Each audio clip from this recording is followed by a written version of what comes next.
My dear masters for you మీకోసం ఛానల్కు స్వాగతం సుస్వాగతం. ముందుగా మన గురుగారైన శ్రీ బ్రహ్మర్షి పితామహ పత్రిజీ గారికి మన గురుమాతకు నా ఆత్మ ప్రణామాలు మాస్టర్స్. ఓకే మాస్టర్స్, ఈరోజు మన ఛానల్కి సీనియర్ పిరమిడ్ మాస్టర్ గారైన రామలక్ష్మి గారు కాకినాడ నుంచి వచ్చారు మాస్టర్స్. మేడం గారు చెప్పబోయే టాపిక్ బుద్ధి వికాసం గురించి చెప్పబోతున్నారు మాస్టర్స్. ఓకే మాస్టర్స్, మేడం గారికి వెల్కమ్ చెప్పుకుందాం. Okay madam, please welcome madam, continue our session madam. Thank you madam. నమస్తే అండి అందరికి.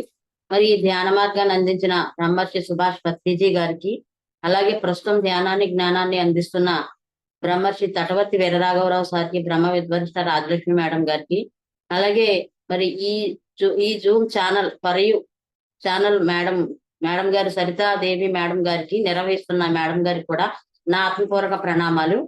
నా పేరు రామలక్ష్మి, కాకినాడ. మరి మేడం గారు చెప్పినట్టు ఈ రోజు నేను తీసుకున్న అంశం ఏంటంటే, బ్రహ్మర్షి తటవర్తి వీరరాఘవరావు సారు మరి ఏప్రిల్ 17వ తారీఖు అండి, ఏప్రిల్ 17, 2025 ఈ సంవత్సరమే మరి కడతాల్లో చెప్పారండి. హైదరాబాద్ కడతాల్లో ఈ క్లాసు చెప్పడం జరిగింది.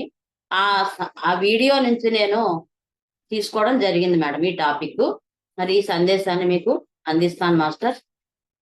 మరి ఏంటంటే, మనకి పత్రి గారు కానీ రాఘవరావు సార్ కానీ ఎప్పుడు చెప్తూ ఉంటారు ఏమనంటే, మేడం గారు కూడా బుద్ధిని బాగా పెంచుకోండి, బుద్ధిని బాగా పెంచుకోవాలి అంటూ ఉంటారు ఎప్పుడు కూడా. మరి ఈ బుద్ధిని ఎలా వికసింప చేసుకోవాలి, ఎలా వికసిస్తుంది ఈ బుద్ధి అన్నది రాఘవరావు సార్ వీడియోలో చెప్పడం జరిగిందనమాట. ఇది మనం గమనించినట్లయితే, మానవుడు అంటే సహజంగా ఈ శరీరమే కాదు మానవుడికి ఉన్నది, ఈ శరీరంతో పాటు అంతరేంద్రియమైన మనసు కూడా ఉంది. మానవుడు అంటే ఈ శరీరం ఒక్కటే కాదండి, శరీరంతో పాటు అంతరేంద్రియమైన మనసు కూడా మనకి ఉంది మానవుడికి. అయితే ఈ మనసులో 4 భాగాలు ఉంటాయి. మనసులో 4 భాగాలు ఉంటాయి. ఏంటంటే మనసు, బుద్ధి, చిత్తము, అహంకారము. మనసు 4 భాగాలుగా ఉంటుంది. వాటిలో మరి ఈ బుద్ధి ప్రముఖ పాత్ర పోషిస్తుంది. ఈ 4 వాటిలో ఈ బుద్ధే ప్రముఖ పాత్ర పోషిస్తుంది. ఎందుకంటే మనం గమనిస్తే మనసు చేసే సంకల్ప వికల్పాలను నిర్ణయించేది బుద్ధి. మనసు చేసే సంకల్ప వికల్పాలను నిర్ణయించేది బుద్ధి అంటే ప్రముఖ పాత్ర పోషించేది ఇక్కడ మనకి బుద్ధే. మనసులో 4 భాగాలుగా ఉంది మనసు, అందులో ప్రముఖ పాత్ర, అలా ముఖ్యమైన పాత్ర పోషిస్తుంది అనమాట ఈ బుద్ధి అనేది. ఇక్కడ మనకి సంకల్ప వికల్పాలు, మనసు చేసే సంకల్ప వికల్పాలను మనం గమనిస్తే అండి, సంకల్పం అంటే తెల్లవారుజామున లేచి మరి ధ్యానంలో లేచి కూర్చుందాము అనిపిస్తుంది. 3 గంటలకి మరి తెల్లవారుజామున మా జూమ్ ఉంటదండి. అంటే నాకు తెలిసిన దాన్ని బట్టి చెప్తున్నాను. రాఘవరావు సార్ జూమ్ లో తెల్లవారుజామున 4 గంటల నుంచి 6:30 వరకు ధ్యానం ప్రతిరోజు లెగాలన్నమాట. 3 గంటలకు లేచి స్నానం చేసి రెడీ అయి కూర్చుంటాం. అయితే ఇక్కడ ఏమవుతుందంటే, మనసు ఏమంటదంటే సంకల్పము వికల్పము అంటే, మనసు సంకల్పం అంటే లెగు అంటది, వికల్పం అంటే పడుకో అంటే లెగు పడుకో, ఈ 2 చెప్తుంది. బుద్ధి ఏమంటదంటే అక్కడ లెగు అనొచ్చు, పడుకో అంటది. ఈ రెండాటిల్లో ఏదైనా చెయ్యొచ్చు. మనసు సంకల్పము చేయొచ్చు, వికల్పము చేస్తుంది, ఏది చేసినా. కానీ ఇక్కడ బుద్ధి నిర్ణయం తీసుకుంటది. ఏమని? పడుకో, పర్వాలేదు, పడుకో అంటది. ఇంకా నిర్ణయించేస్తుంది బుద్ధి. లెగు అని కూడా నిర్ణయిస్తుంది. లేచి ధ్యానంలో కూర్చో అని నిర్ణయించవచ్చు, పడుకో పర్వాలేదని కూడా నిర్ణయించవచ్చు బుద్ధి. అక్కడ ఏ నిర్ణయమైనా బుద్ధి తీసుకుంటది అక్కడ. అంటే మనసు చేసే సంకల్ప వికల్పాలను నిర్ణయించేది బుద్ధి. అందుకే బుద్ధి ప్రముఖ పాత్ర పోషిస్తుంది అని చెప్పారు సార్ ఇక్కడ. ఇదే కాదండి, ఏదైనా మనం ఎగ్జాంపుల్ తీసుకోవచ్చు. ఎందుకంటే మాంసాహారం తినొద్దు అంటే అసలు మామూలుగా అయితే, అంటే తిను అని తిను పర్వాలేదంటే మనకి ఆ బుద్ధి ఇక్కడ తిను అనొచ్చు, తినొద్దు అనొచ్చు. సంకల్పమేమో తినొద్దు అని చెప్తుంది మనసు, వికల్పమేమో సంకల్పము తినొద్దు అని చెప్తుంది, వికల్పమేమో తిను పర్వాలేదంట. అంటే సంకల్ప వికల్పాలు చేసినప్పుడు అలా ఏదైనా అనొచ్చు, కానీ బుద్ధి మాత్రం తినేయి, అది అనొచ్చు ఇది అనొచ్చు మనసు మాత్రం. కానీ ఖచ్చితంగా గట్టిగా నిర్ణయించి ఏం పర్లేదు తిను అని నిర్ణయం తీసుకుని చెప్పేది బుద్ధి ఇక్కడ. దేనికైనా మనం ఎగ్జాంపుల్ గా చెప్పుకోవచ్చు అన్నమాట. అంచేత ప్రముఖ పాత్ర పోషించేది బుద్ధి అని మనం ఇక్కడ తెలుసుకోవాలన్నమాట. అంచేత మరి దీన్ని బట్టి మనకి ఏం తెలుస్తుందంటే అసలు మానవుని జీవితం ఈ బుద్ధి నిర్ణయించే బుద్ధి ప్రకారమే మానవుడి భవిష్యత్తే ఆధారపడి ఉంది. అసలు మానవుడి జీవితమే ఈ నిర్ణయించేది బుద్ధి కాబట్టి దీని మీద మానవుడి భవిష్యత్తే ఆధారపడి ఉంది. ఎందుకంటే ఇక్కడ మనం గమనిస్తే బుద్ధి మళ్ళీ రెండు రకాలుగా ఉంది. బుద్ధి రెండు రకాలుగా ఉంది. ఏంటి అంటే ఒకటి శుద్ధ బుద్ధి, రెండు అశుద్ధ బుద్ధి. బుద్ధి రెండు రకాలుగా పనిచేస్తూ ఉంటుంది, శుద్ధ బుద్ధి అశుద్ధ బుద్ధి. మరి శుద్ధ బుద్ధి ఏం చేస్తుందంటే మంచిగా నడిపిస్తుంది మనల్ని. శుద్ధ బుద్ధి మంచిగా నడిపిస్తుంది, ధర్మయుక్తమైన పనులే చేయిస్తుంది మన చేత. మనల్ని మంచిగా నడిపిస్తుంది, ధర్మయుక్తమైన పనులే మన చేత చేసి మరి మంచి నిర్ణయాలు తీసుకుంటది, మానవుడికి లాభం కలిగించే పనులే చేస్తుంది. చూడండి, శుద్ధ బుద్ధి మంచిగా నడిపిస్తుంది, మంచి నిర్ణయాలు తీసుకుంటది, మానవుడికి లాభం కలిగించే పనులే చేస్తుంది. అంటే ఈ బుద్ధి రెండు రకాలుగా పనిచేస్తుంది, శుద్ధ బుద్ధి అశుద్ధ బుద్ధి. శుద్ధ బుద్ధి ఉందనుకోండి మంచిగా నడిపిస్తుంది మనల్ని, మానవుడిని. ఇంకా ఏం చేస్తుంది, మంచి నిర్ణయాలు కూడా తీసుకుంటది, ఇంకా మరి మానవుడికి లాభం కలిగించే పనులు చేస్తూ ఉంటుంది మంచి బుద్ధిగా ఉన్నప్పుడు. అదే మరి అశుద్ధ బుద్ధిగా ఉందనుకోండి, అశుద్ధ బుద్ధిగా ఉంటే అదేం చేస్తుంది, మానవుడిని మరి చెడు నిర్ణయాలు తీసుకుంటుంది. మానవుడికి చెడు నిర్ణయాలు తీసుకుని అది నష్టాన్ని కలిగిస్తుంది. నిర్ణయాలు మంచివి చెడు నిర్ణయం తీసుకొని నష్టాన్ని కలిగిస్తుంది. ఇక్కడ మనం గమనిద్దాం. మరి తెల్లవారుజామున లేచి ధ్యానం కూర్చుందాం అనుకున్నాం. తెల్లవారుజామున 3ంటికి లెగడం అంటే కొంచెం కష్టమే కదండి. మరి మనసు ఏమంటది, పడుకో లెగు, సంకల్పము వికల్పము రెండు చేస్తుంది కదా. బుద్ధి ఏమన్నా శుద్ధ బుద్ధిగా ఉందనుకుందాం, ఏమంటది, శుద్ధ బుద్ధిగా ఉంటే లేచి కూర్చుని ధ్యానం చెయ్యి అంటది. కూర్చుని మనం ఏం చేస్తాం, నిర్ణయం తీసేసుకుంది లే అనేసి ఖచ్చితంగా చెప్పింది శుద్ధ బుద్ధి అయితే. లేచి కూర్చుని చక్కగా శ్వాస మీద ధ్యాస పెట్టి ధ్యానం చేస్తాం. ఏమవుతుంది, శక్తిని తీసుకుంటాం. శక్తిని తీసుకొని ఎన్నో రకాల సమస్యల నుంచి బయటపడతాం మనం. అంటే మరి మంచిగా నడిపించింది మనల్ని శుద్ధ బుద్ధి, లేచి కూర్చోబెట్టింది, మంచి నిర్ణయం తీసుకుంది లెగు అని. అలాగే మనకు లాభం కలిగించింది, శక్తిని తీసుకున్నాం, ఎన్నో సమస్యల నుంచి బయటపడతాం శక్తిని తీసుకోవడం వల్ల, తెల్లవారుజామున చేసే ఆ ధ్యాన సాధన వల్ల. మంచి బుద్ధి అలా నడిపించింది. అదే చెడు బుద్ధి అనుకోండి, పడుకో పర్లేదంట. మన బుద్ధి అశుద్ధంగా ఉంది. అశుద్ధ బుద్ధి చెడు నిర్ణయాలే తీసుకుంటుంది, మానవుడు నష్టాన్నే కలుగజేస్తుంది. కాబట్టి నిర్ణయం ఎలా తీసుకుంది, పడుకో అంటది బుద్ధి. హాయిగా పడుకుంటాం శుభ్రంగా, మనకేంటి పడుకుంటాం. ఏమవుతుంది, ధ్యానము లేదు, ఆ శక్తి లేదు, మరి సమస్యల నుంచి కష్టాల నుంచి ఎలా బయటపడతాం మనం. చూడండి ఎంత బాగుందో అనిపించింది నాకు. అంటే శుద్ధ బుద్ధి చేసేది ఈ విధంగా ఉంటది, అశుద్ధ బుద్ధి ఈ రకంగా మనల్ని నడిపిస్తుంది అన్నమాట అని నాకు ఇక్కడ అర్థమైందనమాట. మరి అయితే ఇక్కడ మనకి పత్రిగారు చెప్తారు, మరి ఈ బుద్ధి అనేది ఎలా తయారవుతుంది. అంతే కదండి, బుద్ధి అనేది అసలు ఎలా తయారవుతుంది. కరెక్టే, శుద్ధ బుద్ధిలో రెండు రకాలు ఉన్నాయి, ఒకటి శుద్ధ బుద్ధి, రెండు అశుద్ధ బుద్ధి. బుద్ధి శుద్ధంగా ఉంటే మంచి మార్గం వైపు మనల్ని నడిపిస్తుంది, అశుద్ధ బుద్ధి అయితే చెడు మార్గంలో మనల్ని నడిపిస్తుంది అని చెప్పుకున్నాం. కానీ మరి ఎలా తయారవుతుంది మనకి బుద్ధి అనేది, అసలు ఎలా తయారవుతుంది అంటే పత్రిగారు చెప్తారు. పత్రిగారు మనకి చెప్పారు, కర్మానుసారిణి బుద్ధి, కర్మానుసారిణి బుద్ధి అంటే మనం చేసే కర్మల వల్లే, అంటే మనం చేసే పనుల వల్లనే ఈ బుద్ధి తయారయ్యి ఉంది మనకి ఇప్పుడు. మనం చేసే కర్మల వల్లనే, మనం చేసే పనుల వల్లనే మన బుద్ధి తయారై ఉంది.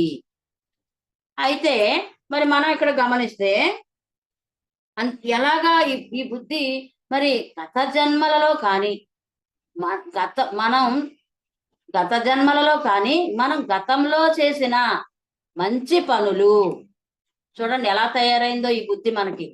మనం గతంలో కానీ గత జన్మలలో కానీ చేసిన మంచి పనులు, ధర్మయుక్తమైన పనులు, లోక కళ్యాణకరమైన పనులు, అలాగే ఇతరులకు లాభం కలిగించే పనులు. ఎంతో మందిని మనం చూస్తూ ఉంటాం కదండి. అంటే ఇంకా మనం గమనిస్తే గతంలో ధ్యానానికి ముందు ఇవి చేసిన వాళ్ళు ఎంతో మంది ఉంటారు. మంచి పనులు చేస్తూ ఉంటారు, ఇతరులకు సహాయం చేయడం, వృద్ధులకి ఆ మరి సహాయం చేయూతనివ్వడం, వెళ్ళి ఎన్నో రకాలుగా సహాయం చేసేవాళ్ళు ఉంటారండి. అలాగే ధర్మయుక్తమైన పనులు, ధర్మంగా సంపాదించిన, అధర్మ సంపాదన గాని ఒక్కడు కూడా రూపాయి కూడా తీసుకోకుండా ధర్మంగా సంపాదించిన దాంతోనే జీవితం గడిపేవాళ్ళు ఉంటారు. ఇంకా ఎన్నో ఉంటాయి ఎగ్జాంపుల్స్. అలాగే లోక కళ్యాణకరమైన పనులు చూడండి, చాలా మంది ఆ వేసవ కాలంలో మరి ఎన్నో రకాలుగా ఆ వేసవి కాలంలో మరి నీళ్లు పెట్టడం గాని, మజ్జిగ సరఫరా, ఇలా ఇదనే కాదండి, ఎన్నో చేస్తారు లోక కళ్యాణం కోసం. కొంతమంది చక్కగా అనాథ పిల్లలు అంటే వృద్ధాశ్రమాలకు వెళ్ళి, అంటే ఏదో ఒకటి ఇలా సహాయం చేయడం వాళ్ళకి. ఇలాంటి పనులు అంటే ధన సాయం, అన్నదానం, వస్త్రదానం, ధన సహాయం, ఇలాంటి ఎన్నో రకాలుగా చేసిన వాళ్ళు ఉన్నారు. మదర్ తెరిసా గాని, మరి గాంధీ మహాత్ముడు గాని దేశం కోసం వాళ్ళు ఎన్ని చేశారు, మదర్ తెరిసా ఎంత చేసింది ఆవిడ. ఇలాగా మంచి పనులు గాని, ధర్మయుక్తమైన పనులు గాని, లోక కళ్యాణం, లోకంలో కళ్యాణం కోసం, లోకంలో అందరూ ఆనందంగా ఉండడం కోసం ఏవో పనులు చేస్తూ ఉంటారు. వాళ్ళ ఇల్లు కోసమే చూసుకోరు, కుటుంబం కోసమే కాకుండా లోకం కోసం ఆలోచించి లోక కళ్యాణకరమైన పనులు ఎంతో మంది చేస్తూ ఉంటారు, బయట మనం చూస్తూ ఉంటాం. ఇలాంటి పనులు ఇతరులకు లాభం కలిగించే పనులండి. చూడండి, మన ఇంట్లో వాళ్ళకనే కాదు, బయట సమాజంలో వాళ్ళకి లాభం కలగాలి వాళ్ళకి. అలాంటి పనులు ఎప్పుడైతే చేస్తూ ఉంటామో అప్పుడు మన బుద్ధి అంటండి మంచిగా తయారవుతుంది, శుద్ధ బుద్ధిగా తయారవుతుంది. అలాంటి పనులు చేసినప్పుడు మన బుద్ధి శుద్ధ బుద్ధిగా తయారవుతుంది, మంచిగా తయారవుతుంది అన్నమాట. మరి అలాగే మానవుడు చెడు పనులు చేస్తున్నాడు, పాపపు పనులు, చెడ్డ పనులు, దొంగతనం, మోసం చేయడం, ఇట్లాగా మరి పాపం పనులు, జీవహింస, చంపడం, ఎన్నో ఉన్నాయండి. ఇతరులను బాగా బాధ పెట్టి రాక్షస స్వభావంతో పాపపు పనులు, ఇలాగా మరి అధర్మయుక్తమైన పనులు, లంచాలు తీసుకుని అధర్మంగా ఇతరులవి మరి దోచేసుకుని ఇతరుల ఆస్తులకి కబ్జా చేసి, ఇలాంటి ఎన్నో ఉన్నాయండి అధర్మయుక్తమైన పనులు. మనం చెప్పుకుంటే తెలియకుండానే చేస్తూ ఉంటారు. మనమైనా చేసిన ఎన్నో ఉంటాయి, ఎవరైనా సరే. అవి చిన్న చిన్నవి అనుకుంటాం, అలాంటి చిన్న చిన్నవి కూడా ఇతరులను అడగకుండా ఆ వస్తువు పర్వాలేదులే, ఏమైందిలే తీసుకుంటే అని కూడా చేస్తాం. కొన్ని పెద్ద పెద్దవి ఉంటాయి, చిన్న చిన్నవి కూడా ఉంటాయి. ఇలా అధర్మయుక్తమైన పనులు, చెడు పనులు, పాపపు పనులు, అధర్మయుక్తమైన పనులు, మరి ఇతరులకు నష్టం కలిగించే పనులు. నిజమే కదండి. ఇతరుల ఆస్తిని మనం తీసేసుకుంటే వాడి జీవితంలో ఎలాగా జీవిస్తారండి వాళ్ళు. మరి పాపం వాళ్ళ సంపాదనను కూడా అధికార బలంతో మనం తీసేసుకుని వాళ్ళకు నష్టం కలిగించే పనులు చేస్తే వాళ్ళ జీవితంలో మరి వాళ్ళు ఎంతో దుఃఖపడతారు.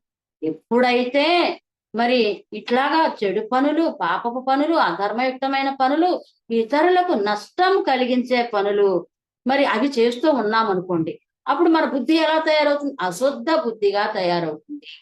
మరి ఈ బుద్ధి రెండు రకాలుగా ఉంది. మనల్ని పర్వాలేదు మంచిగా నడిపిస్తుంది, ఒకటేమో మనల్ని మరి వికల్పం వైపు అంటే చెడ్డగా కూడా నడిపిస్తుంది. ఎందుకు నడిపిస్తుంది? ఇది తయారైపోయి ఉంది మన లోపల. ఎందుకు? మరి ముందుగా గత జన్మలో గాని, మనం గతంలో గాని మంచి పనులు, ధర్మయుక్తమైన పనులు, లోక కళ్యాణకరమైన పనులు, ఇతరులకు లాభం కలిగించే పనులు ఏమైనా గత జన్మలలో చేసినా, గతంలో చేసినా మన బుద్ధి బాగా తయారై ఉందన్నమాట ఆ రకంగా. అలా కాకుండా మరి పాపపు పనులు, ఇలా మనం చెడు పనులు, పాప పనులు, అధర్మయుక్తమైన పనులు, ఇతరులకు నష్టం కలిగించే పనులు ఏమైనా గత జన్మలలో చేసినా ఈ జన్మలో మనం ఎప్పుడైనా చేసుకుంటే తయారై ఉంది ఆ బుద్ధి. అందుకని అటు నడిపిస్తుంది.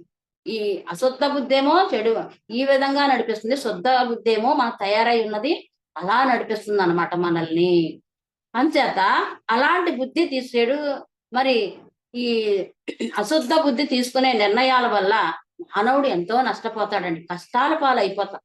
నిజంగానే మన జీవితంలో మనల్నే తీసుకుంటే ఎక్కడో ఎందుకు మన జీవితంలో కష్టాలు ఎందుకు వస్తున్నాయండి? ఎన్ని కష్టాలు లేవు ప్రతి మానవుడి జీవితంలో కూడా. ఎన్నో కష్టాలు ఉన్నాయి, ఎందుకు లేవండి? మనకు కూడా అందరికీ ఉన్నాయి. అంటే బుద్ధి శుద్ధ బుద్ధి లేదు. నాకు బాగా అర్థమవుతుంది ఇక్కడ. శుద్ధ బుద్ధిగా లేదు. ఎప్పుడో చేసేసాం, గత జన్మలలో చేసాము, గతంలో చేసాము, చిన్న తప్పే అనుకుని చేసేసాం. దానివల్ల అశుద్ధ బుద్ధి ఉంది. చెడు నిర్ణయాలు తీసుకుని ఆ మానవుడికి నష్టాన్ని కలగచేసి కష్టాల పాలు చేస్తుంది అశుద్ధ బుద్ధి అని నాకు ఇక్కడ అర్థమైందనమాట. ఇంకా శుద్ధ బుద్ధిని వికసించిన బుద్ధి అని కూడా అంటారండి. పువ్వు చూడండి, మొగ్గగా ఉంటే ఎలా ఉంటది, వికసిస్తే ఎలా ఉంటది. ఒక గులాబీనే తీసుకుంటే మొగ్గగా ఉన్నప్పుడు ఎలా ఉంది ఆ గులాబీ, పువ్వుగా వికసిస్తే ఎంత అందంగా ఉంటదండి. వికసించిన బుద్ధి బుద్ధి కలవారు చేసే పనులు ఎంత బాగా ఉంటాయండి. మన పత్రి గారిని గాని, రాఘవరావు సార్ని గాని, ఒక బుద్ధుడిని గాని, ఒక జేసస్ని గాని, వాళ్ళ పనులు ఎలా ఉన్నాయండి. మనకి ఎంత ఇష్టమో వింటూ ఉంటే వాళ్ళని. మరి అందరికీ ఇంకా చెప్పాలంటే బుద్ధి అనేది అందరికీ ఉంటదండి. బుద్ధి అనేది లేని వాళ్ళు ఎవరు లేరండి భూమి మీద. అందరికీ ఉంటుంది బుద్ధి అనేది. అయితే బుద్ధి లేకుండా అనేది ఎవరికీ ఉండదు. కానీ అది శుద్ధ బుద్ధ, అశుద్ధ బుద్ధ, ఇది అందరికీ ఉంది ఈ భూమి మీద, మానవులకి, ప్రతి మానవుడికి. కానీ అది శుద్ధ బుద్ధ, అశుద్ధ బుద్ధ అన్న దాని మీదే వాళ్ళ భవిష్యత్తు అనేది ఆధారపడి ఉంటుంది. ప్రతి మానవుడి భవిష్యత్తు కూడా అది శుద్ధంగా ఉందా, శుద్ధ బుద్ధిగా ఉందా, అశుద్ధ బుద్ధిగా ఉందా, దాన్ని బట్టే మన భవిష్యత్తు ఆధారపడి ఉంటుంది. ఎవరిదో ఎందుకు, మన భవిష్యత్తే, మన భవిష్యత్తు దాని మీదే ఆధారపడి ఉంది అన్నది ఇది మనం తెలుసుకోవాలన్నమాట. అంచేత ఒకవేళ మనం ఇప్పుడే చెప్పుకున్నాం కదా, మన అశుద్ధ బుద్ధి ఏం చేస్తుంది, చెడు నిర్ణయాలు తీసుకుని చెడు మార్గం వైపు నడిపిస్తుంది. పర్లేదు, పడుకో అంటే ఇంకా మాంసాహారం తిని పర్వాలేదు, ఇతరుల వస్తువులే కదా, తీసుకో పర్వాలేదు, ఏమైంది, ఏమనుకుంటాడులే, ఏదో కొంచెం తక్కువ రేటుకి కొనేసుకో, మీ తమ్ముడే కదా, ఇట్లాగా చెడు మార్గం వైపు నడిపిస్తుంది. వద్దు, వాళ్ళ జీవితము బాగోవాలి, మన జీవితము బాగోవాలి, వద్దు, నీ తమ్ముడే కదా, పక్కవాడిది నీకెందుకు. శుద్ధ బుద్ధి ఉంటే ఇలా నడిపిస్తుంది మనల్ని. చూడండి, అందుచేత ఇక్కడ బుద్ధి అశుద్ధ బుద్ధిగా ఉన్నప్పుడు అప్పుడు మరి మనం ఏం చేయాలి, దాన్ని తీవ్రమైన సాధన చేయాలండి. తీవ్ర సాధన చేసి శుద్ధ సాత్విక శాకాహారము, ఇది చాలా ఇంపార్టెంట్ అనిపించిందండి. ఎందుకంటే ఎప్పుడు కూడా సార్ చెప్తూ ఉంటారు, పత్రి గారు కూడా చెప్పారు మనకి, రాఘవరావు సార్ ఇప్పుడు చెప్తూ ఉంటారన్నమాట. ఏ పూటది ఆ పూటే, ఉదయం వండుకున్నది ఉదయమే వేడివేడిగా, ఏ పూట వండుకున్న ఆహారం ఆ పూటే తినాలి. పులిసిపోయిన ఆహార పదార్థాలు కానీ, ఫ్రిడ్జ్ లో పెట్టిన నిలవ పదార్థాలు కానీ, ఒక పూట వండింది మళ్ళీ మధ్యాహ్నం పర్వాలేదులే, ఏం కూర వండుకుంటాంలే అని మధ్యాహ్నం తినేద్దాం. అంటే ఉదయం టిఫినే చేసుకుంటాం, మధ్యాహ్నం వండింది రాత్రి తినేద్దాంలే, రాత్రి వండింది వండుకోలేక ఫ్రిడ్జ్ లో పెట్టుకుని పొద్దున వేడి చేసుకుని తిందాంలే, ఇలా అనిపించవచ్చు మనకి. ఎందుకంటే కొంచెం ఈ పనులు ఒత్తిడిలో పడిపోయి. కానీ అవి అసలు మనం ఏ పూట ఆ పూటే వేడివేడిగా వండుకోవాలి. పత్రిక చెప్పేవారు ఎప్పుడు కూడా వండుకుని వేడివేడిగానే వండుకొని తినాలి. ఎందుకంటే ఇక్కడ బుద్ధి తయారవుతుంది కదా మనకి. ఈ బుద్ధి మనల్ని చెడు మార్గం వైపు, చెడు నిర్ణయాలు తీసుకుంటుంది. మరి ఆ బుద్ధిని శుద్ధ బుద్ధిగా చేసుకోవాలి అంటే మనం తీసుకున్న ఆహారం పట్ల కూడా చాలా జాగ్రత్త వహించాలి. ఎక్కడ పడితే అక్కడ, ఇప్పుడు మరి బయట క్యాటరింగ్ లో కానీ అక్కడ కానీ తీసుకున్నప్పుడు మరి వాళ్ళు ఆ మాంసాహార పాత్రలో వండిన ఆ గిన్నెల్లోనే మనకు వండే అవకాశం ఉంది. మరి ఆహారం తీసుకుంటే పత్రికారు ఎప్పుడు చెప్తారు, అందులో కూడా కొంత ఉండిపోతే ఆ పాత్రలు వాడితే, ఆ స్పూన్లైనా ఆ గరిట్లైనా, మరి అలాంటి మనం బయట క్యాటరింగ్ ఇచ్చినప్పుడు వాళ్ళు తెచ్చినప్పుడు మరి ఒకవేళ శాకాహార హోటల్ అవ్వచ్చు, ఒకవేళ మాంసాహార హోటల్ అయితే మాత్రం 2 రకాలు వండుతారు. కానీ ఏ పాత్రలు వాడారో మనకు తెలియదు. కాబట్టి మరి మనం మన బుద్ధిని శుద్ధ బుద్ధిగా చేసుకోవాలంటే తీవ్ర సాధన చేస్తున్నాం. దాంతో పాటు ఆహారం విషయంలో చాలా జాగ్రత్తలు తీసుకోవాలి. చాలా చాలా ఇంపార్టెంట్ చెప్తారు. పులిసిన మజ్జిగ కూడా వద్దంటారు సార్. అది మన మనసు మీద ప్రభావం చూపిస్తది. పులిసిన ఫ్రిడ్జ్ లో పెట్టింది కూడా వాడకూడదంటారు. ఎందుకంటే పులవదు కదా అని ఫ్రిడ్జ్ లో పెట్టేస్తాం. పులవదు కదా మరి ఫ్రిడ్జ్ లో పెడితే. కానీ ఏ పూట కాపుటే చేసుకుని ఎందుకంటే అంత జాగ్రత్తలు తీసుకోవాలి. మరి మనం అనుకుంటూ ఉంటాము. మరి అనుకున్నట్టుగా మనం చేయలేకపోతున్నాము అంటే మరి ఈ ఆహారం విషయంలో ఎన్నో ఏ పూట కాపూట వేడిగా వండుకోవాలి. ఫ్రిడ్జ్ లో పెట్టిన ఆహార పదార్థాలు తినకూడదు.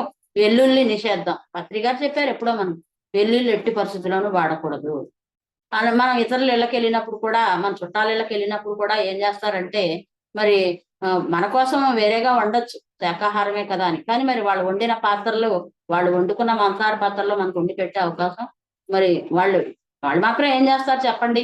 మరి మనం వచ్చాం కదా అని మీకు వండి పెడతాం శాకాహారమే అంటారు పాపం వాళ్ళు. కానీ మరి ఆ మాంసాహార పాత్రలో వండితే మనకు ఆ మలినం ఎంతైనా కొద్దిగా ఆ ప్రభావం ఉంటది అని పత్రి గారు ఎప్పుడు కూడా మనకి చెప్తారు. అందుకని మనం ఖచ్చితంగా ఆ జాగ్రత్తలు తీసుకోవాల్సిందే అని నాకు ఇక్కడ అర్థమైంది. ఎందుకంటే సాధన తీవ్ర సాధన చేస్తున్నాం, అందరూ చేస్తున్నాం సాధన. దాంతో పాటు ఆహార నియమాలు ఎప్పుడు సార్ అంటూ ఉంటారు. ఎక్కడో ఆహార నియమాలు జాగ్రత్త పడండి. స్పూనులు, గరిట్లు, చాకులు ఇవన్నీ జాగ్రత్తగా పాతయన్నీ కూడా మార్చేసి చక్కగా మరి మన మనసు మనం చెప్పిన మాట వినాలి. మన బుద్ధి మనం ఆ బుద్ధి నిర్ణయం బాగోవాలి కాబట్టి మనసు చేసే సంకల్ప వికల్పాలను నిర్ణయించేది బుద్ధి కాబట్టి మరి మంచి మార్గంలో మన మనసు నడిపించాలి మనల్ని అంటే మరి ఈ రకమైన జాగ్రత్తలు తీసుకుని ఈ అశుద్ధ బుద్ధిని శుద్ధ బుద్ధిగా మార్చుకోవాలి. చూడండి ఎప్పుడైతే తీవ్ర సాధన మరి శుద్ధ సాత్విక శాకాహారం ఎప్పుడైతే తీసుకుంటూ ఉంటామో అప్పుడు మనం బుద్ధిని శుద్ధ బుద్ధిగా మార్చుకోవచ్చు. అయితే చేసుకోవచ్చు. మరి ఎప్పుడైనా సరే ఈ వికసించిన బుద్ధి శుద్ధ బుద్ధిని మనం వికసించిన బుద్ధి అని కూడా చెప్పుకున్నాం. మరి ఈ వికసించిన బుద్ధి కలిగిన వాడు మనకి బాగా ఆలోచిస్తారండి. నిజంగా కరెక్ట్. ఆలోచన అంటే మనం ధ్యానాన్ని ముందే తీసుకుంటే ఆలోచన ఉండేది కాదు. ఎంతసేపు ఏదో ఒక గొడవ పెట్టుకుని ధ్యాన మార్గంలోకి వచ్చిన తర్వాత మాక్సిమం చాలా తగ్గిపోయి ఉంటాయి అందరికీ కూడా. ఇంకా చాలా కొన్ని లోపాలు ఉన్నాయి, అవి సరి చేసుకోవడానికి ఇవి వింటున్నామండి. ఎందుకంటే అంతకు ముందు అయితే ఒక గొడవ పడి మనశ్శాంతి లేకుండా ఏం చేస్తున్నామో కూడా ఆలోచన ఉండేది కాదు. కంగారుగా ఎత్త చేసేయడం, పరిగెట్టి వెళ్ళిపోయామా, బాక్సులు పెట్టేసుకున్నామా, స్కూల్కి వెళ్ళామా, పిల్లలకు వండేసామా, పెట్టేసామా, ఈ టెన్షనే సరిపోయేది. ఆలోచన అనేది ఉండేది కాదు. ఆలోచించి నిర్ణయం తీసుకుంటాం ఇప్పుడు. ఎప్పుడు తీవ్ర సాధన శుద్ధ సాత్విక శాకాహారం తీసుకున్నాం. ఎందుకంటే బాగా ఆలోచిస్తాడు. ఎందుకు వికసించిన బుద్ధి కలవాళ్ళు బాగా ఆలోచన చేస్తారు. ఇది వద్దు, ఇది చెయ్యొద్దు. ఎందుకంటే నిర్ణయం చూడండి ఆలోచించి ఇది మనకి మంచిది కాదు, లెగాలి. చూడండి ఇక్కడ ఆలోచించే నిర్ణయం అంటే తెల్లవారుజామున ఎగ్జాంపుల్ తీసుకుంటే లెగాలి ఖచ్చితంగా అని మరి బాగా ఆలోచించి నిర్ణయం తీసుకుంటారు. లేచిపోవాల్సిందే, లేచి కూర్చోవాల్సిందే అని నిర్ణయం తీసుకుంటారు.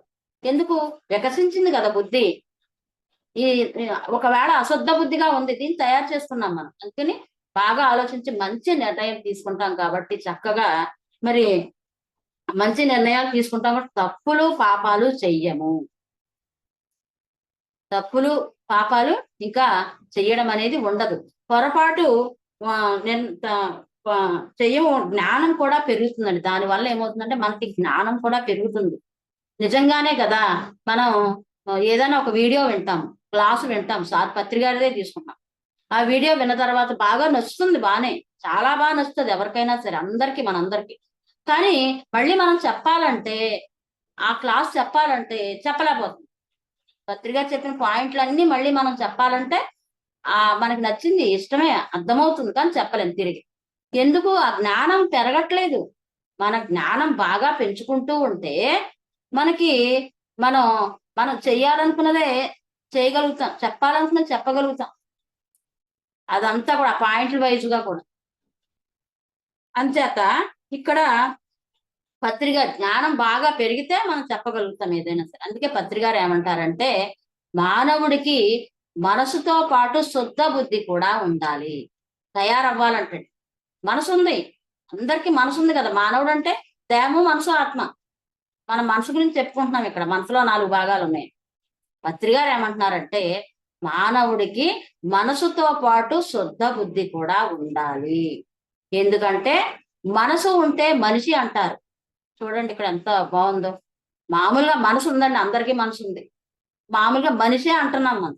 కానీ శుద్ధ బుద్ధి ఉంటే బుద్ధుడు అవుతాడు. ఎంత బాగా చెప్తున్నారు చూడండి పత్రి గారు. మనసు ఉంటే మనిషే అంటున్నాం, మన అందరినీ మనుషులే అంటున్నారు. అదే మన శుద్ధ బుద్ధి ఉంటే బుద్ధుడే. పత్రి గారిని తీసుకున్నా, రాఘవరావు సార్ని తీసుకున్నా, బుద్ధుడిని తీసుకున్నా, రాజలక్ష్మి మేడం గారిని తీసుకున్నా, ఎవరిని తీసుకున్నా బుద్ధుడు నడిచే దైవాలు బుద్ధుళ్ళు వాళ్ళు. అంచేత మరి మన మనసు నుంచి శుద్ధ బుద్ధి ఉద్భవించాలి. మనసు నుంచి ఎలాంటి బుద్ధి ఉద్భవించాలి? మనకి శుద్ధ బుద్ధి బయటికి రావాలి, ఉద్భవించాలి. మరి ఈ శుద్ధ బుద్ధి మనల్ని ఏం చేస్తుందంటే దైవ సామ్రాజ్యంలోకి తీసుకొని వెళ్తుంది. ఎంత బాగుందండి ఇది. శుద్ధ బుద్ధి ఉంటే దైవ సామ్రాజ్యం, దైవత్వ లక్షణాలు మనకి రావాలి. అహంకార మమకారాలు, రాగద్వేషాలు, మద మాత్సర్యాలు ఇవన్నీ ఎలా పోతాయి? మరి దైవత్వ లక్షణాలు వస్తేనే కదా మనలో మార్పు వచ్చేది. మరి ఎలా వస్తాయి ఇవన్నీ? ఎలా పోతాయి ఇవన్నీ? అసలు దైవ సామ్రాజ్యంలోకి ఎలా వెళ్తాము? శుద్ధ బుద్ధిగా ఉంటేనే దైవ సామ్రాజ్యంలోకి మనం వెళ్ళగలుగుతాము. అయితే మనల్ని ఈ శుద్ధ బుద్ధి మనల్ని దైవ సామ్రాజ్యం వైపుకి తీసుకొని వెళ్తుంది. పత్రి గారు ఏమంటారంటే ఇది చాలా ఇంపార్టెంట్ పాయింట్ అండి. ఈ బుద్ధి అనేది మనసుకి ఆత్మకి మధ్యలో ఉంటది. ఈ బుద్ధి అనేది దేనికి దేనికి మధ్యలో ఉంది? మనసుకి ఆత్మకి మధ్యలో ఉంది ఈ బుద్ధి. అయితే మనం గమనిస్తే మా శుద్ధ బుద్ధి అయితే ధర్మయుతులుగా ఉంటారు. అశుద్ధ బుద్ధి ఉంటే అధర్మయుతులుగా ఉంటారు. శుద్ధ బుద్ధితో ఉన్నాం అనుకోండి, మనం ధర్మయుతులు, మన జీవితం అంతా ధర్మయుతులుగానే ఉంటాం. అదే అశుద్ధ బుద్ధి ఉంటే అధర్మయుతులుగా మనం జీవితం ఉంటాం, అలా జీవిస్తాం. మరి బుద్ధి అంటే ఏంటి? మనం బుద్ధి అంటున్నాం. విచక్షణ జ్ఞానం.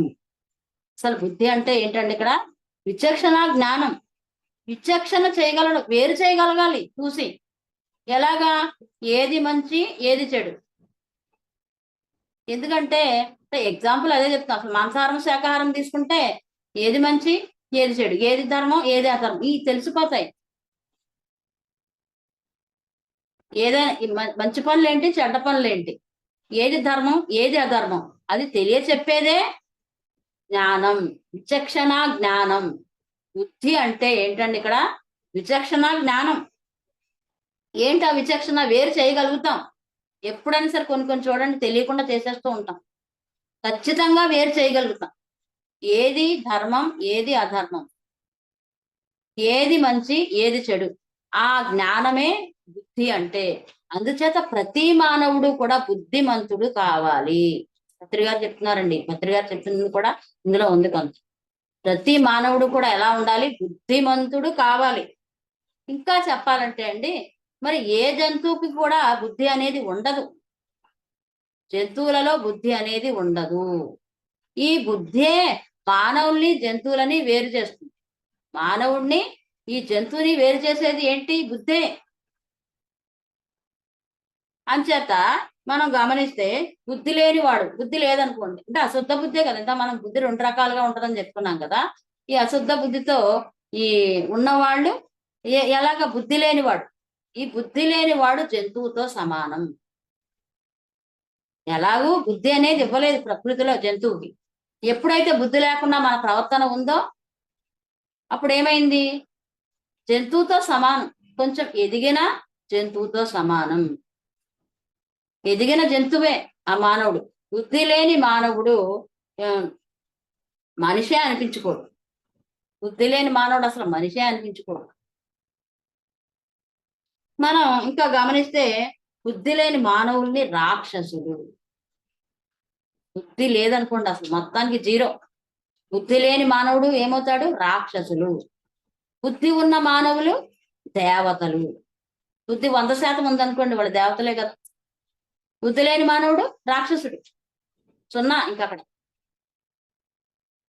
అంచేత మరి ఈ బుద్ధి 100% ఉంటే బుద్ధుడు అవుతాడు.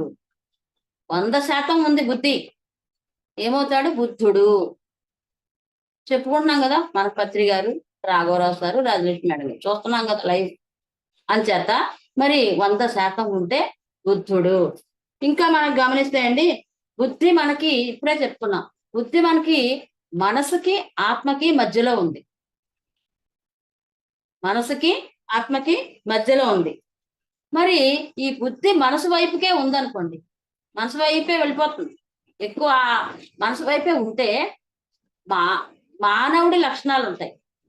బుద్ధి ఎప్పుడైతే మనసు వైపుకు ఉంది, మనసుకి ఆత్మకి మధ్యలో బుద్ధి ఉంది. మనసు వైపు ఉందనుకోండి బుద్ధి, మనసు వైపుకే ఉంటే మానవుడి లక్షణాలు ఉంటాయి. ఆత్మ వైపు ఉంటే ఆత్మ వైపు ఉంటే దైవ లక్షణాలు, భగవంతుడి లక్షణాలు ఉంటాయండి మన దగ్గర. మరి అందుకే కదా పత్రికని చూస్తే దైవం లాగా ఎంత ఆనందంగా ఉండేదో మనకు తెలుసు కదండి. మరి దీనికి మరి ఇలాగా మరి ఆ మాధవుడి లక్షణాలు మనకి రావాలి, ఆ బుద్ధి ఆత్మ వైపు వెళ్ళాలంటే మనం ఏం చేయాలి? సాధన అండి, తీవ్ర సాధన చేయాలి. తీవ్రమైన సాధన చేస్తే ఇక్కడ మనకి మరి భీమవరంలో నేను ప్రతి నెల భీమవరం వెళ్తాను కాబట్టి 3 సంవత్సరాల నుంచి ప్రతి నెల ఒక్క నెల కూడా మానలేదండి. ఒకే ఒక్క నెల మా పాప ప్రతి నెల 1, 2, 3 తారీఖుల్లో భీమవరంలో 20 గంటల సాధన, నిశ్శబ్ద ధ్యానము, 20 గంటల పైనే సాధన ఉంటది కాబట్టి నాకు అర్థమైంది అనమాట. ఇక్కడ చదువుతుంటే బాగా ఈ ఈ వీడియో విని రాసుకుని చదువుతుంటే ఏంటంటే మరి అక్కడ తీవ్ర సాధన ఉంటదండి. 20 గంటల నిశ్శబ్ద ధ్యానం. ఎందుకంటే మనకి ఇంకొక ఆలోచన, ఇంకో పని ఉండదు కదా. మన ఇంట్లో అయితే సాధన కుదరదండి. ఎందుకంటే కుటుంబంలో ఎన్ని సమస్యలు, ఎన్ని పనులు, ఎన్ని బాధ్యతలండి, ఎన్ని ఎన్ని ఎన్ని రకాలుగా కొట్టు మిట్టాడిపోవాలో మన కుటుంబం. ఒక గంట 2 గంటలు బలం కూర్చుంటాం, కానీ అంత మనకు అంత బాగా సాధన కుదరదు. సాధన బాగా కుదరాలి కదా మరి. కూర్చుంటాం కళ్ళు మూసుకొని శ్వాస మీద ధ్యాస పెట్టుకుని, కుదిరింది అక్కడ అంటే. నాకు ఇక్కడ అర్థమైంది, భీమవరంలో 22 సంవత్సరాల నుంచి ఎందరో మరి మహానుభావులు వచ్చి చేస్తూ చేస్తూ సాధన చేయడం వల్ల అది ఒక శక్తి క్షేత్రంగా అయిపోయింది. అది ప్రతి నెల 3 రోజులు సాధన చేయడం వల్ల అది శక్తి క్షేత్రంగా అయిపోయిందండి. అది మరి వెళ్ళి కూర్చుంటాము, ఇలా కూర్చోగానే ఇంట్లో కుదరదండి అసలు నాకైతే అంతగా. కానీ మరి ఆ 20 గంటలు, రోజుకి 8 గంటలు చొప్పున ఇంచుమించుగా ఎప్పుడు కూర్చున్నా సాధనలు అలా వెళ్ళిపోతాం డీప్ గా. నిశ్శబ్ద ధ్యానం, మళ్ళీ అది నిశ్శబ్ద ధ్యానం చేయడం వలన మరి ఆ ఆ తీవ్ర సాధన చేస్తున్నాను ప్రతి నెల. ఏమవుతుంది? ఈ బుద్ధి మనసు వైపు ఉన్న ఈ బుద్ధి ఏమవుతుంది? అలాగా దూరం అయిపోతుంది.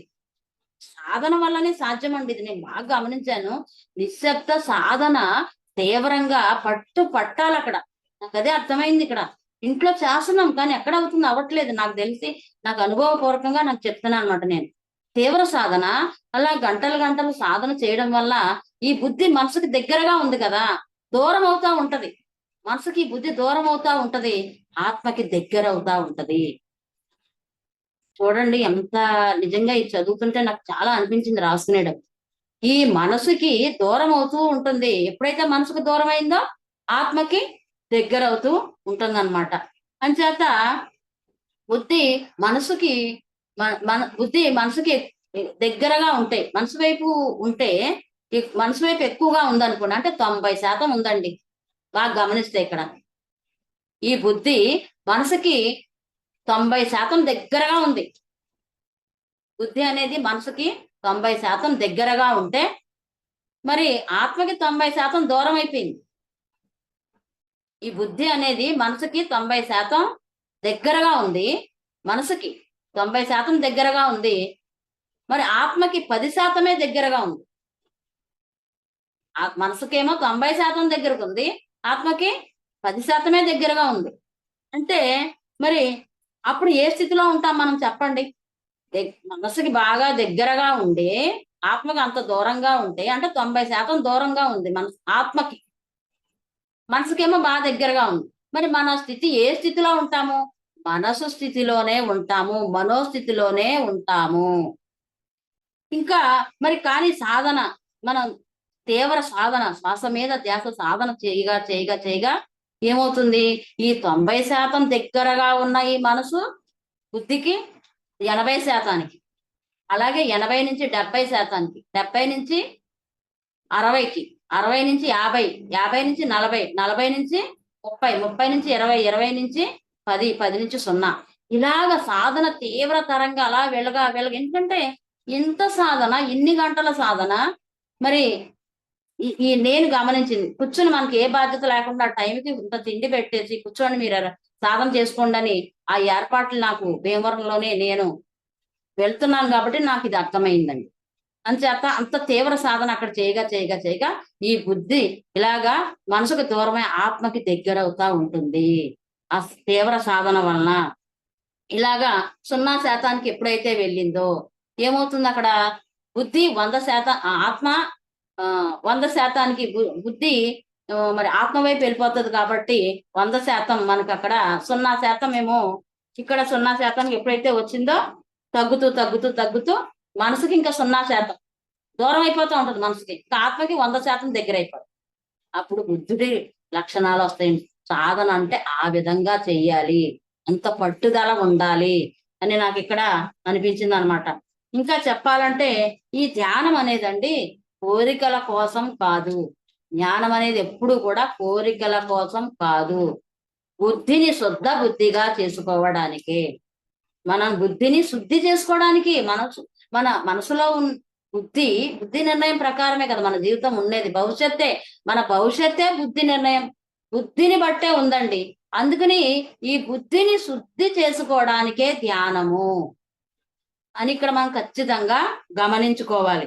శుద్ధ బుద్ధిగా మార్చుకోవడానికే ఈ ధ్యాన సాధన మనం చేస్తున్నాం అనమాట. మరి ఎప్పుడైతే ధ్యానం మీరు మనం అసలు మనం గమనిస్తే అండి, ఈ బుద్ధిని మనసుకి దగ్గరగానే ఉంచామనుకుందాం.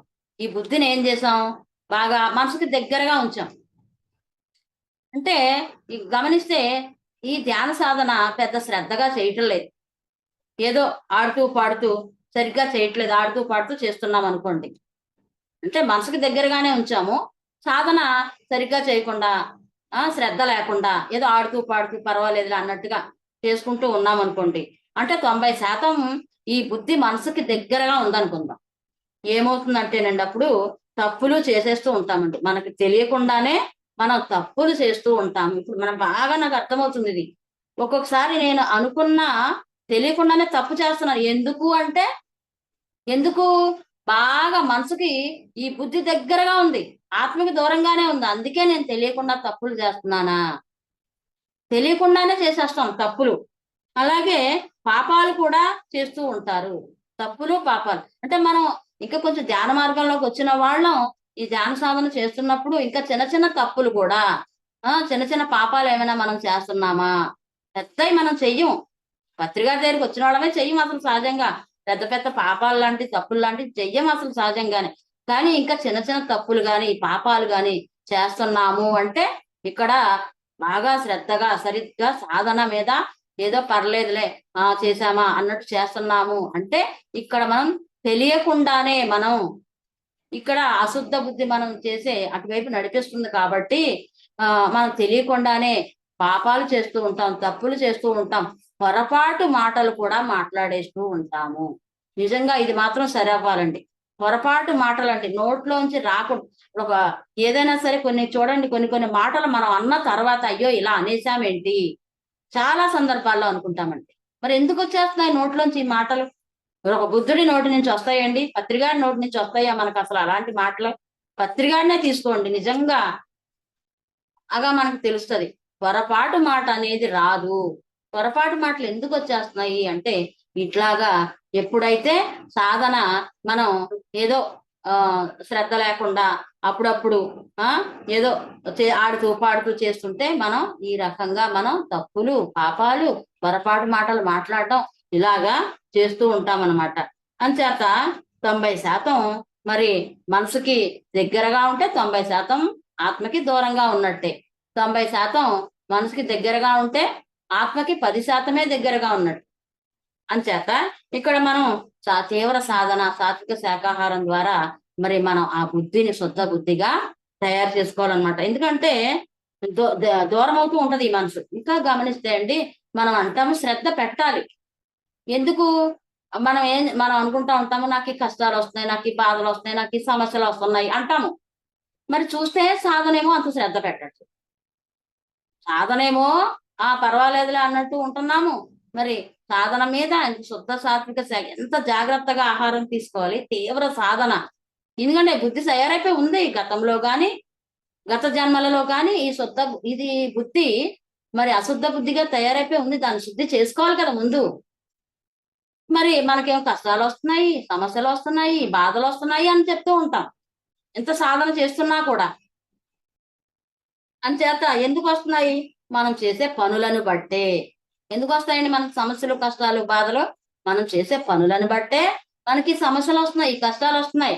కర్మలను బట్టే మన కర్మలు, మనం చేసే పనులను బట్టే వస్తున్నాయి.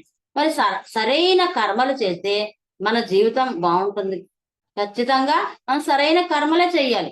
చేస్తే మన జీవితం ఎందుకు బాగోదండి? పత్రికారు ఎప్పుడు అంటారు కదా, ఏది చేస్తే అదే వస్తుంది, హింస చేస్తే హింసే వస్తుంది, నువ్వు ఆనందం పంచితే ఆనందమే వస్తుంది. మనం మనం ఏది చేస్తే అదే పొందుతాము. మరి కష్టాలు, సమస్యలు, బాధలు ఎందుకు వస్తున్నాయండి? మనం చేసే కర్మలు సరిగ్గా లేవనే అర్థం. మనకి ఏ కష్టం వచ్చినా, ఏ సమస్య వచ్చినా, ఏ బాధ వచ్చినా మనం చేసే కర్మలు సరిగ్గా లేవు. అంచేత మరి మన కర్మలను బట్టే జీవితం ఉంటది కాబట్టి మన చేసే సరైన కర్మలు చేయాలి, సరైన పనులు చేస్తే అప్పుడే మన జీవితం బాగుంటుంది. కాబట్టి మరి జీవితాన్ని మార్చుకోవాలి మనం. మన జీవితం బాగోవాలి కదా. మన కర్మలను బట్టే మన జీవితం ఉంటుంది కాబట్టి మన జీవితం మార్చుకోవాలి. అంటే మనసును మార్చుకోవాలి. మన మనసు మారాలి. ఎలాగా? నిర్ణయించే ఈ బుద్ధిని మార్చుకోవాలి. మన బుద్ధి మారాలి. ఈ నిర్ణయించే బుద్ధిని మనం మార్చుకోవాలి. మనసు మారాలంటే మనసులో ఈ బుద్ధి నిర్ణయిస్తుంది కదా. మనసు ఏమో సంకల్ప వికల్పాలే చేస్తుంది, కానీ బుద్ధి నిర్ణయించేస్తుంది. అది అశుద్ధ బుద్ధిగా ఉంటే చెడు వైపు మనం తీసుకెళ్ళిపోతుంది. చేయాలనుకున్న పని చేయనివ్వట్లేదు. అప్పుడు మనం తీవ్ర సాధన, శుద్ధ సాత్విక శాకాహారం తీసుకుని శుద్ధ బుద్ధిగా మార్చుకుంటే అది మంచి నిర్ణయాలే తీసుకుని మన మనసుని మంచిగా మనకి మన జీవితం బాగుండేలాగా మంచి నిర్ణయాలు తీసుకుని బుద్ధి మంచి నిర్ణయాలు తీసుకుని మన మనసుని మంచిగా నడిపిస్తుంది. ఏంది? బుద్ధి మంచి నిర్ణయం తీసుకొని. అంచేత మరి ఊగిసలాడితే ఒక పని చేయాలా వద్దా అని ఊగిసలాడే ఈ మనసు మరి మంచిగా ఊగిసలాడుతూ ఉంటుంది. మనసు చేయాలా వద్దా, వెళ్ళాలా వద్దా, చాలా సందర్భాల్లో ఉంటదండి మనకి. నేను బాగా గమనించాను. ఒక పని చేసేటప్పుడు ఏ పనైనా సరే ఊహించుకోండి, ఇది చెయ్యాలా వద్దా అన్న ఊగిసలాడుతూ ఉంది అంటే మనకి ఈ బుద్ధి సరిగ్గా లేదు. ఈ బుద్ధి నిర్ణయం సరిగ్గా ఊగుతూ ఉంది. మరి నిర్ణయం కరెక్ట్ గా ఉంటే ఊగిసలాడదండి. ఇంకా బుద్ధి కరెక్ట్ గా ఉంటే ఊగిసలాడదు. ఓ కరెక్ట్, నేను ఇక్కడే కూర్చుంటాను, ఇక్కడి నుంచి నేను కదలను, ఏదైనా అయిపోని, ఏమైనా అయిపోని, నేను ఎక్కడే కూర్చుంటాను, నేను ఎక్కడే చెప్తాను, నేను ఎక్కడి నుంచి అసలు వెళ్ళను. ఎన్నిసార్లు అడుగుతారో అరవని పిలుచుకొని చేసుకొని అంత కరెక్ట్ నిర్ణయం తీసుకోగలుగుతాం. ఏదైనా సరే, ఏ విషయంలో అయినా సరే. అంచేత బుద్ధి సరిగ్గా లేకపోతే మనం చేయకూడని పనులు చేస్తాము. సరిగ్గా ఉంటే చెయ్యవలసిన పనులే చేస్తాము. చూడండి, మనకి ఎన్నో సందర్భాల్లో అనిపిస్తుంది ఇది పని చేయకూడదు అనుకుంటాం, చేసేస్తాం. చేయవలసిన పని ఎందుకు చేయట్లేదు? బుద్ధి సరిగ్గా లేదు. తీవ్ర సాధన చేసినప్పుడు మనకి అలా తగ్గుతూ 70% మనసుకు దూరం అయిపోయిందండి, 30% ఆత్మకి దగ్గరైపోయింది. మరి ఇట్లాగా తీవ్ర సాధన చేసే కొద్దీ, మరి అందుకే సార్ చెప్తూ ఉంటారు, సాధన చేసే కొద్దీ ఆ మనసుకు దూరం అవుతూ 90%, 70%, 30% ఇలా తగ్గుతూ ఉంటది. కాబట్టి సారు భీమవరం రమ్మంటూ ఉంటారన్నమాట.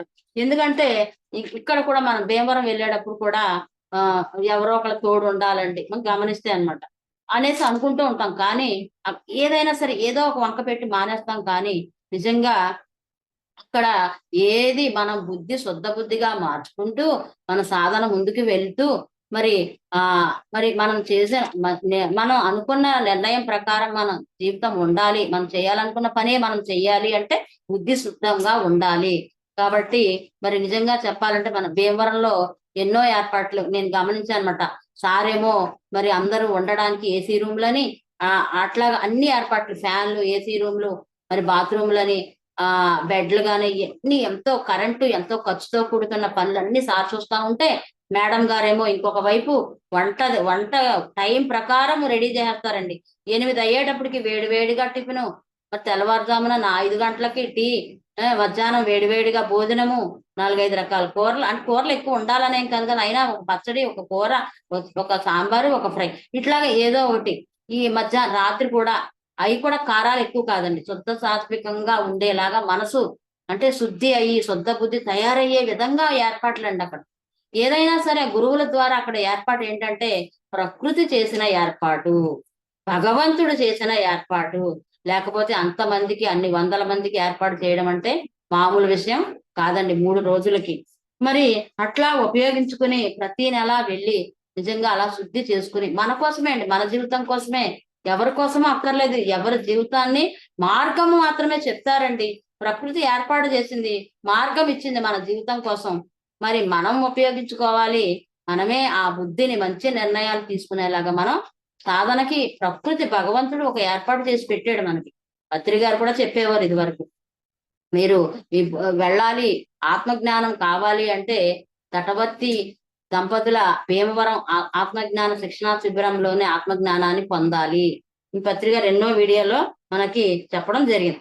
అందుచేత తీవ్ర సాధన చేస్తూ ఆ డిసిప్లిన్ గా మరి మనం ఆ సరైన అంటే తీవ్ర సాధన, నిశ్శబ్ద ధ్యానం, డిసిప్లిన్ తో మన తీవ్ర సాధన చేసినప్పుడు శ్వాస మీద ధ్యాస సాధన మనం మరి అక్కడ అన్ని గంటల సాధన, నిశ్శబ్ద ధ్యానము చాలా కష్టమండి అది. నిశ్శబ్ద ధ్యానంలో అన్ని గంటల సాధన చేస్తూ మరి మనల్ని అలా శుద్ధి చేసుకోవాలన్నమాట. ఇక మనం ఇట్లా మనం గమనిస్తే అండి, మరి మేడం గారు కానీ సార్ కానీ ఎన్నో రకాలుగా మనకు అక్కడ ఏర్పాట్లు చేస్తూ ఉంటారన్నమాట. ఇంకా మనం గమనించినట్లయితే ఇక్కడ మరి మరి సరైన సాధన చేయకుండా నేను బాగా గమనించింది ఏంటంటే అండి, ఇక్కడ సరైన సాధన తీవ్రంగా మరి అన్ని గంటల సాధన చెయ్యకుండా, శుద్ధ సాత్విక శాకాహారం తీసుకోకుండా మన ప్రవర్తనలో మార్పు రాదు. మన ప్రవర్తనలో మార్పు రాదు. అలాగే ఉంటాం, చేసే పనులు అలాగే ఉంటాయి. సాధన తీవ్రంగా ఉంటే గాని మనలో మార్పు అనేది రాదు. అంటే ఆ ప్రవర్తన అలాగే ఉంటాయి, మాటలు అలాగే ఉంటాయి. మనల్ని మనమే చెక్ చేసుకుంటే చాలండి. ఎవరో ఎక్కడ ఏమీ చెప్పేది లేదండి. నేను గమనించుకున్నాను. మనకే తెలిసిపోతుంది. మనకి ఎందుకు ఇంత టెన్షన్ గా ఉంటుంది, ఎందుకు మనకి ఇంకా ఈ ఈ ఒత్తిడి, ఈ టెన్షను, ఈ ఆందోళన ఇవన్నీ ఎందుకు పోవటం లేదు, ఎక్కడ ఈ మనసు ప్రభావం ఎందుకు తగ్గట్లేదు అంటే మరి ఖచ్చితంగా తీవ్ర సాధన చేయవలసిన పత్రికారు అందించారు మనకి. శ్వాస మీద ధ్యానం మార్గం చెప్తారండి గురువులు, సద్గురువులు. కానీ శ్రద్ధ పెట్టవలసింది సాధకులే, మనమే అని నాకు ఇక్కడ అర్థమైందనమాట. ఇంకా మనం 50% ఆత్మకి, 50% మనసుకి మనం చేస్తూ చేస్తూ అలా దూరమైనప్పుడు అలా 10% వచ్చామనుకోండి. సార్ అంటున్నారు, నాకు ఇక్కడ బాగా అర్థమైంది, మీరు 10%లోనే ఉన్నారు. ఇక్కడ చాలా ఇంపార్టెంట్ అనిపించింది ఈ పాయింట్. 10% ఆత్మకి దగ్గరగా ఉన్నట్టు అంటండి మనందరం. 10%కి కానీ ఇంకా కొంచెం ఎదిగితే 30% మాత్రమే మీరు ఆత్మకి దగ్గరగా ఉన్నారు. ఇలాగా ఈ ఆత్మ మరి ఈ బుద్ధి అనేది 10% 30% మధ్యలో దగ్గరలో ఉన్నట్లయితే అక్కడ మరి అంటే మరి ఈ మనసు వైపు ఉంటది. 10% కానీ 30% మాత్రమే ఆత్మకి దగ్గరలో ఉంటే మనకి మనసు వైపు ఉంటది. కాబట్టి మనం ఎలా ఉంటాం అప్పుడు, ఈ ప్రపంచంలో ఉన్న వస్తువుల మీదే మనకి ఆకర్షణ. చాలా ముఖ్యం అనిపించింది ఈ పాయింట్ సార్ చెప్పింది. ఎందుకంటే నా భర్త, నా పిల్లలు, నా కుటుంబము, నా సంపాదన, నేను అంటే ఈ ప్రపంచం వైపే ఈ మనసు, ఈ బంధాల వైపే, ఈ ధనము, ఆస్తులు, నా డబ్బు, నా ఇల్లే వదలలేము. ఎక్కడ దాకా ఎందుకు, నీకు బాగా గమనించుకున్నాను నేను. ఇల్లు వదిలి బయటకు వెళ్తే మళ్ళీ ఇంట్లో పిల్లలు ఎలా ఉన్నారు, భర్త ఏం చేస్తున్నాడు, ఇవన్నీ ఆలోచనలు వచ్చేస్తున్నాయి. ఎందుకు? ఆత్మకి దగ్గరగా లేము. 10% కానీ 30% కానీ మాత్రమే ఉంటే ప్రపంచం వైపే మనసు, ప్రపంచం వైపే, ఇటువైపే నడిపిస్తుంది మనల్ని అని చూడండి. ఇట్లోనే ఉంటాం. పిల్లలకి, భర్తకి ఏమో బయటికి వెళ్ళినా సరే ఏ ఆలోచనలు, అయ్యో ఎలాగున్నారో పిల్లలు, ఏం చేస్తున్నారు, ఈ ఆలోచన. అంటే అక్కడికి వెళ్ళినప్పుడు సాధన మీద మానేసి ఇక్కడ ఆలోచిస్తున్నాము అంటే ఆత్మకి దగ్గరగా మనం లేము. అంచేత చాలా మనం ఏమనుకుంటూ ఉంటామంటే మరి ఈ ఎప్పుడైతే మనసుకి దగ్గరగా ఉన్నామో, అట్రాక్షన్ ఎప్పుడు ప్రపంచం వైపే. ఎందుకంటే ఈ మనసు కోరికలే. మనసు వైపు దగ్గరగా ఉంటే మనసు ఏం చేస్తుంటదండి? మనసు ఎప్పుడు ఏం కోరుకుంటది? ప్రపంచాన్నే కోరుకుంటది. చాలా ఇంపార్టెంట్ అండి ఇది. మనసుకి దగ్గరగా ఎప్పుడైతే ఉన్నామో మనసు ఏం కోరుకుంటది? ప్రపంచాన్నే కోరుకుంటది. అలా కాకుండా మరి ఆత్మ వైపు ఉన్నాము. ఆత్మకి దగ్గరగా ఉన్నామనుకోండి. ఏమవుతుంది? మోక్షాన్ని కోరుకుంటుంది. ఎంత ఇంపార్టెంట్ అండి ఈ పాయింట్. చాలా అనిపించింది. మనసు ఈ బుద్ధి మనసుకి దగ్గరగా ఉంది బాగా. సాధన ఎక్కడ ఉంది? అంత తీవ్ర సాధన ఎక్కడ చేస్తున్నాం? ఊరికే ఏమి మారిపోదండి. వెళ్ళిపోలేము. 10-30% ఉండుంటాం ఇక్కడ. అందుకే మనకే తెలిసిపోతది ఇక్కడ. ఎంతసేపు కుటుంబం కోసం, భర్త కోసం, పిల్లల కోసం, తల్లిదండ్రుల కోసం, ఈ ఆస్తుల కోసం ఇంకిదే ఆలోచిస్తున్నాము అంటే, మన బుద్ధి ఎటువైపు ఉంది? మనసు వైపే ఉంది. ఎక్కువగా మనోస్థితిలోనే ఉంది. అందుకే ఎంతసేపు అదే ఆలోచనలు చేస్తున్నాము. ఎప్పుడైతే ఆత్మకి సాధన చేసుకుంటూ, తీవ్ర సాధన చేసుకుంటూ, మనం ఎప్పుడైతే ఈ నిశ్శబ్ద ధ్యానంలో తీవ్ర సాధన చేస్తూ శుద్ధ సాత్విక ఆహారం విషయంలో చాలా జాగ్రత్తలు తీసుకుంటూ ఉంటే మనల్ని ఈ బుద్ధి మనల్ని ఆత్మ వైపు నడిపిస్తుంది. ఆత్మ వైపు అంటే మోక్షం కోసమే ఆలోచిస్తాం మనం. ఎంతసేపు ఈ మోక్షం మీదే మనల్ని నడిపిస్తుంది అనమాట. మోక్షం వైపే నడిపిస్తుంది మనల్ని. ఎంతసేపు ధ్యానం చేసుకుందాం, క్లాసులకు వెళ్దాము. నాకు ఇక్కడ అనిపించిందండి. ఎంతసేపు కుటుంబం వైపు, ఎందుకంటే ఈ బయటకెళ్తే ఇంట్లో ఏమనుకుంటారో, పిల్లలు సరిగ్గా తిన్నారో లేదో, ఈ సదుపాయం జరుగుతుందో లేదో ఎంతసేపు అవే ఆలోచనలు వస్తున్నాయి అంటే, మనం మనసుకి బాగా దగ్గరగా ఉన్నట్టు ఈ బుద్ధి. కాదు, ధ్యానం చెయ్యాలి. పత్రి గారు ఎన్నో చెప్పారు. ఎన్నో వీడియోల్లో ఎన్నో విషయాలు అందించారు. ముక్తి మోక్షం అంట. అస్తమానం ముక్తి మోక్షమే కదండి. ఏ మానవుడైనా ఈ కష్టాలు, ఇన్ని సమస్యలు, ఇన్ని కష్టాలు, ఇన్ని సమస్యలు, ఇన్ని బాధలు ఉన్నాయి. కష్టాలు, సమస్యలు, బాధలు ఉన్నాయి. నాకు ముక్తి కావాలి, మోక్షం కావాలి అన్నా సరే ఎంతసేపు ప్రపంచం వైపు వెళ్ళిపోతున్నాం. ఎందుకు? ఈ బుద్ధి మరి మరి మనసుకి దగ్గరగా ఉండి అటే ప్రోత్సహిస్తుంది. అటే ఆలోచన, అటే భయము, ఆందోళన. ఏమైపోతుందో ఈ పనులు చేయకపోతే, ఇదే భయాన్ని ఎందుకుంది? బుద్ధి శుద్ధ బుద్ధి లేదు కాబట్టి. మరి ఈ ఆలోచన అటువైపు ఉంది అంటే మోక్షం గురించి మనం ఆలోచించలేము. మోక్షం కోసం ప్రయత్నం చేయలేము. మోక్షం వైపు నడిపిస్తుంది ఎప్పుడు? ఈ బుద్ధి శుద్ధ బుద్ధిగా ఉంటే. మన పనులను బట్టే మనకు తెలిసిపోతుంది. శుద్ధ బుద్ధిగా ఉంచుకుని మరి మోక్షం వైపు నడుస్తాం. అప్పుడు నేను సాధన చెయ్యాలి, నేను వెళ్ళాలి, కూర్చోవాలి, ఏమైనా సరే అని నిర్ణయం తీసుకుంటా.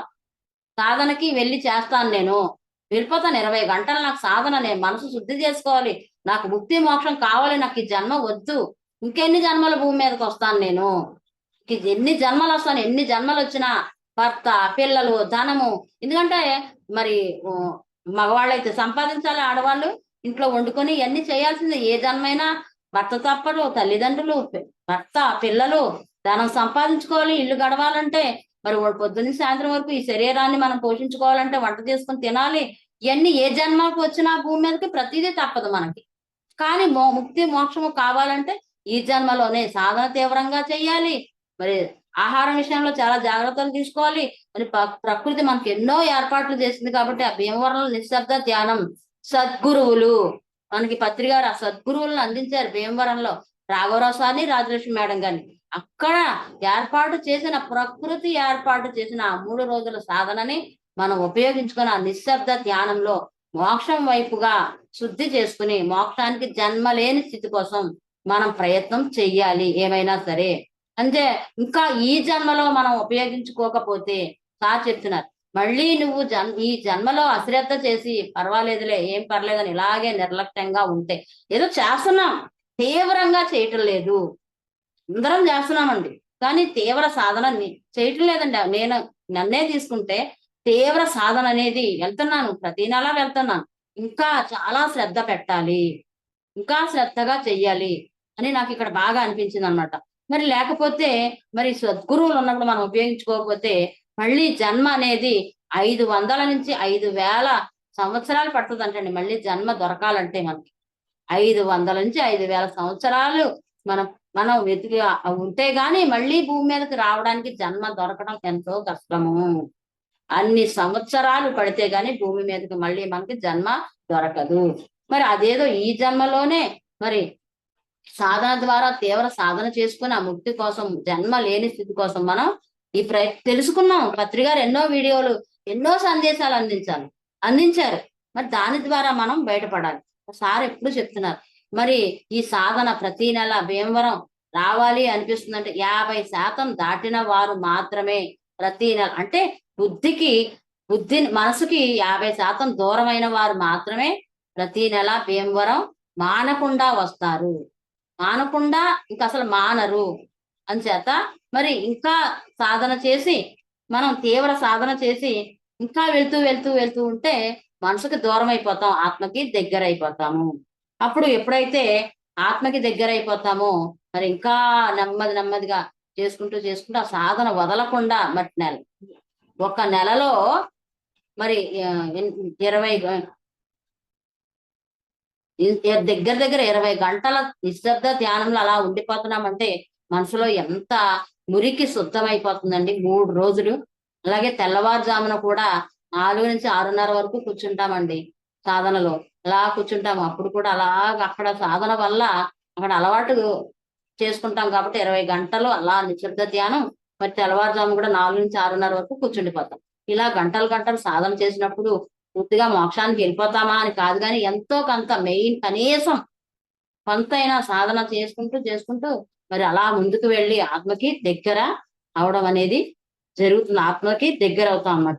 మరి ఇలాగా అందరూ కూడా ఈ బుద్ధిని శుద్ధ బుద్ధిగా తయారు చేసుకుని చక్కగా మరి ఆత్మకి దగ్గరై మంచి నిర్ణయాలు తీసుకుని జీవితాన్ని ధన్యం చేసుకోవాలి అని నాకు ఇక్కడ బుద్ధి వికసించాలంటే మరి ఏ విధంగా మనం జీవించాలి అన్నది ఇక్కడ సార్ వీడియో నుంచి నాకు అర్థమైంది, నేను చెప్పానండి. Okay masters, thank you.